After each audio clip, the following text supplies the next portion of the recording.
Macam mana dengan raya korang? Okey ke? Kadang-kadang jealous pula aku tengok orang keluar sana sini kan. Yang aku ni daripada sebelum raya lagi dah kena kerja sampailah raya ketiga.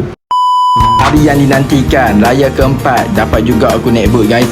Kali ni JT terletak di Batu Kawat. Kalau korang nampak baju merah tu, itulah tekong kami. Korang yang mana serabut tu cuba keluar pagi tengok suasana laut guys. Memang tenang gila. Yang sebelah aku ni pun newbie macam aku juga. Baru aku tahu mancing ni salah satu terapi untuk tenang. Sampai je kat lokasi yang pertama, kawan aku ni turunkan sawuk. Baru letak je dah dapat jenah. Memang rezeki betul kat kawan aku ni. Kali ni giliran aku pula yang strike.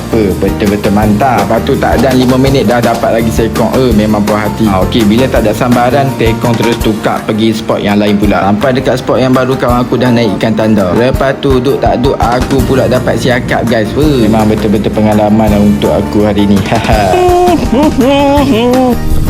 Tolong jaga. Besar sangat tu. Ni besar sangat tu. Serius, tadi aku tak tahu ni ikan apa sebenarnya. Tapi bila aku tahu, memang aku cakap ini ikan belukang. Besar kan? Keras kan dari tadi? Inilah belukang di tengah kan? Tengok lamangan tadi. Dengar tuan. Lepas naik belukang, aku dapat belukang lagi. Sampai 2 kali dapat belukang guys hari tu saja.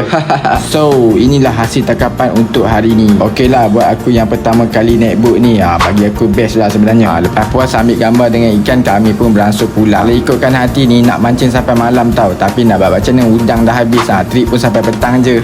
Apa-apa pun terima kasih pada Zul Tekong. Tekong ni memang sangat alert. Okey lah, sampai sini saja video trip naik boat kita pada hari ni. Korang jangan lupa follow dan like video ni. Apa-apa pun salam satu corak. Ingat tak siakat yang aku dapatkan tadi tu? Sekarang aku dah buat 3 rasa. Bye bye.